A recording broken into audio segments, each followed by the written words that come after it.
Pak Prabowo ini mengultimatum pihak yang selama ini menyuarakan adili Jokowi dan memakzulkan Gibran. Akan seperti apa endingnya?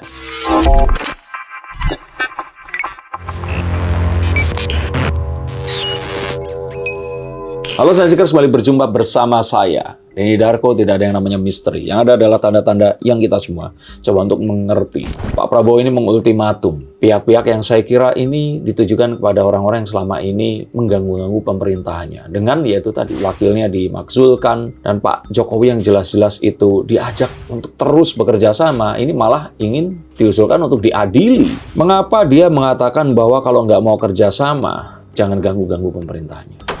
Mas Darko, kira-kira pesan dari Pak Prabowo itu ultimatum kepada orang-orang yang mencoba mengganggu pemerintahan ini arahnya kemana sih, Mas? Ke oposisi, ke asing, atau ke para pembenci Jokowi? Orang-orang yang benci Pak Jokowi dan terus kemudian pengen memakzulkan Gibran itu sejatinya adalah orang-orang yang pecundang, selalu kalah. Ya, selalu kalah karena dulu pas zaman Pak Jokowi periode 1-2, atau Pak Jokowi gubernur deh, nggak suka sama Pak Jokowi. Pak Jokowi nyalon, dukungnya Pak Prabowo, kalah lagi. Terus nyalon lagi, dukung lagi Pak Prabowo, kalah lagi. Pas Pak Prabowo maju, Pak Prabowo bareng sama Gibran, ya kan? Mereka langsung main kan. Udah kita dukung Anies, kalah lagi. Kebayang kan? BT-nya pasti BT banget. Coba, orang-orang seperti ini, itu adalah orang-orang yang akhirnya itu selalu berupaya untuk mencari-cari kesalahannya Pak Jokowi dan Gibran Rakabuming Raka. Untuk yaitu tadi, sebenarnya sasaran terakhirnya adalah Pak Prabowo itu. Nah, saya merasakan bahwa orang-orang inilah yang dianggap sebagai orang yang ganggu-ganggu pemerintahan. Orang yang selalu mencari-cari kesalahan. Orang yang kita ini lagi fokus memperbaiki MBG, fokus untuk membawa Indonesia ke kancah perpolitikan dunia dengan ikut mendamaikan adanya konflik Palestina-Israel, tapi ternyata ya kemudian dari dalam negeri ini diganggu-ganggu dengan ijazah palsu, makam palsu, dan sebagainya. Tapi dengan Pak Prabowo justru mengeluarkan statement seperti itu, bukannya justru itu memberikan memberikan sorot tersendiri bagi orang-orang yang mengganggu pemerintahan ini? Sebenarnya sejak setahun yang lalu Pak Prabowo mengatakan yang sama dan disoroti juga oleh Bu Mega, Mas Ganjar saat itu ya. Pak Prabowo mengatakan bahwa pihak yang ingin ganggu. Nah, kalau sekarang dia tetap mengatakan itu, sedangkan Bu Mega sama Pak Ganjar dan teman-temannya ini nggak pernah melakukan gangguan lagi, ya nggak terlihat mungkin ya.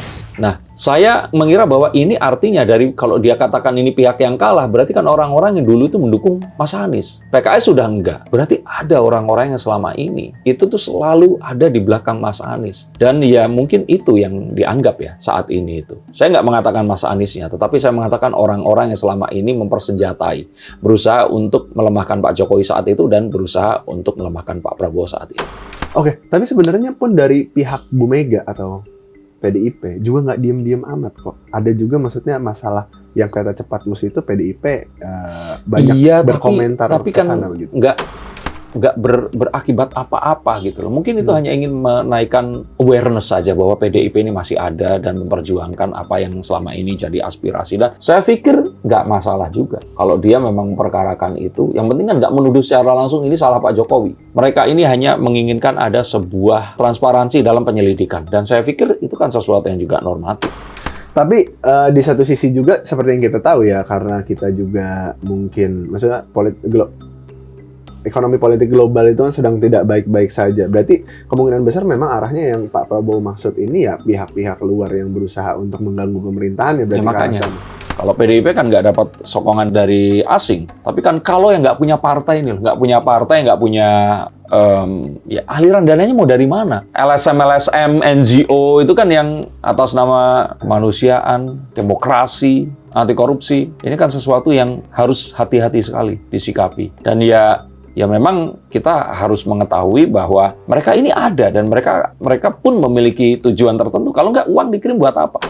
Tapi dengan Pak Prabowo yang mengatakan sesuatu, macam memperingatnya atau menyoroti hal-hal seperti itu berulang kali, kan jadi terlihatnya kayak ya udah kalau memang maksudnya Pak Prabowo berani. Pak Prabowo itu sebenarnya mengatakan itu karena menghormati demokrasi. Karena jika tidak, kalau saya jadi Pak Prabowo, saya nggak usah ngomong. Orang-orang ini tuh hilang, penjara. Hilang dalam artian ya diamankan gitu loh, nggak terus diculik atau dibunuh atau diapakan ya. Tapi ketertiban itu memang berharga mahal. Dan itu harus dibuat contoh. Orang-orang yang melanggar dan bikin kacau ini harus ya kayak Roy, Rismond dan Tifa ini, kalau mereka itu dianggap salah ya tangkap aja gitu loh. Karena yang resah itu masyarakat terganggu oleh tingkah pola mereka ini tadi.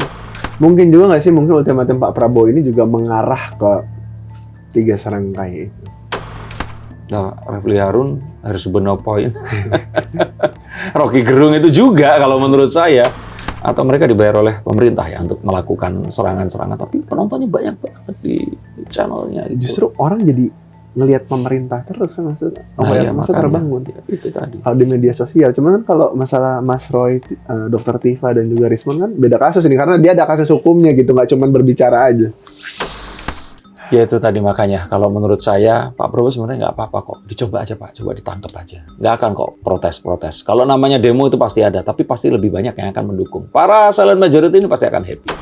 Menurut Mas Darko, karena Pak Prabowo juga sebenarnya sudah berulang kali memberikan ultimatum seperti itu ya, maksudnya entah kepada pihak yang ingin mengacak-ngacak pemerintahan di Indonesia atau mungkin mengganggu, bahasanya dia ya, mengganggu pemerintahan era Pak Prabowo itu sendiri. Kapan Pak Prabowo ini bersikap tegas? Atau apakah tahun depan akan segera? Atau sepertinya nanti ini akan muncul pengganti Pak Listio Sigit misalkan ya, tapi yang kayak Pak Purbaya, yang benar-benar dicintai oleh masyarakat dan saat melakukan sesuatu dia ini akan didukung. Jaksa Agung sekarang kan seperti itu tuh. Jadi kalau saya kira sih ini tinggal tunggu waktu aja. Orang-orang seperti ini pasti akan digulung juga. Oke, berarti mungkin sedang disiapkan juga sosok seperti Pak Purbaya yang mungkin dijadikan penegakan hukum orang yang menegakkan hukum nantinya gitu. Betul. Oke, kalau maksudnya dari kan sebenarnya Pak Prabowo yang memberikan ultimatum seperti itu. Cuman sebenarnya dari pihak Pak Jokowinya sendiri, apakah maksudnya banyak juga yang bilang kayak Pak Prabowo ngomong kayak gitu bisa jadi Pak Jokowi minta tolong sama Pak Prabowo kali? Ya bisa aja, emang. Dan nggak masalah dong. Orang mereka masih bestie. Hubungannya ini simbiose mutualisme. Jadi kayak Pak Prabowo memang butuh arahan dan juga data dari Pak Jokowi. Pak Jokowi pun tentu saja butuh pengamanan. Dan saya merasa bahwa hal seperti ini tuh memang harus segera yaitu dengan Pak Prabowo mengatakan seperti itu, ingin mengatakan bahwa saya sebenarnya tuh jengah dengan tingkah pola kalian. Makanya segera dihentikan. Tapi kalau di kode-kode nggak ngerti, ya diciduk aja nanti. Ciduk. Tapi dengan perkataan Pak Prabowo seperti itu, maksudnya kalau kita bilang itu juga menandakan bahwasanya Pak Prabowo ini juga masih berhubungan baik dengan Pak Jokowi. Masih. Ya.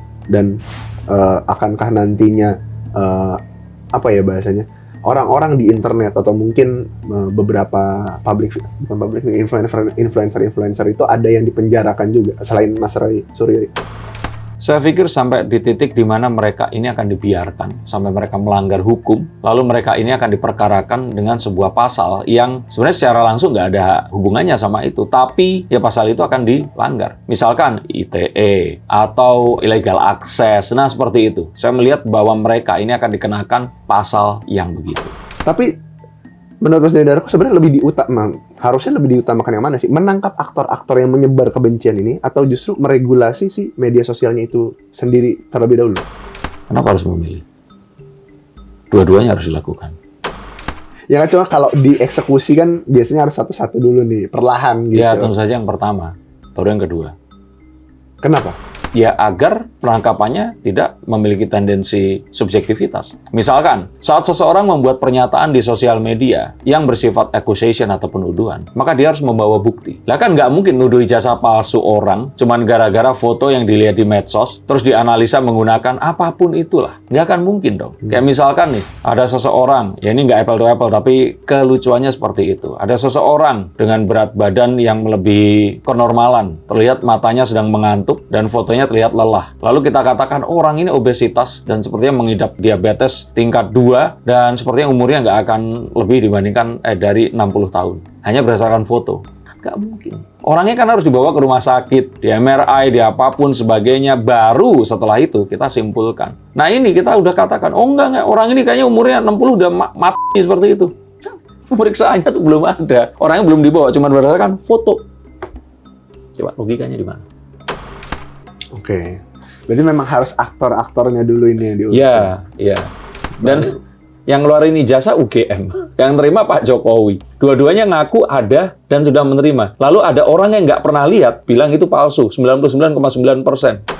Terakhir, Mas Darko, cuman kalau misalkan dengan Pak Prabowo ngomong kayak gini, kayaknya nggak sekonyong-konyong mereka juga akan langsung berhenti, atau mungkin memang perlu percontohan dulu. Maksudnya kapan mereka berhenti? Kan Pak Prabowo udah berulang kali ngingetin nih sebenarnya.